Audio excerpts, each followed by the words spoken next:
This is a Quell hardwired smoke alarm, and taking this cover off is a little bit different from the other smoke alarms that I'm used to. Normally there's a little latch on the side and you just unclip it and then this just folds down. With the Quell, there's a little slot right there. There is a message, which is good, but you have to get up onto a ladder to see that message. And all you have to do is put your screwdriver in that slot and then it just slides that way and then down. So it's not an unclip and come straight down, it's a slide across and then down.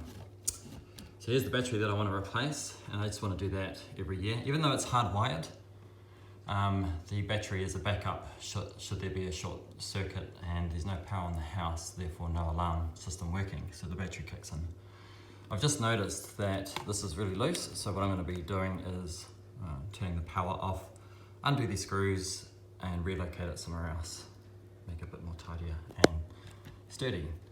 So there you go. Didn't find anything on YouTube regarding Quell on how to do this, so I hope this helps.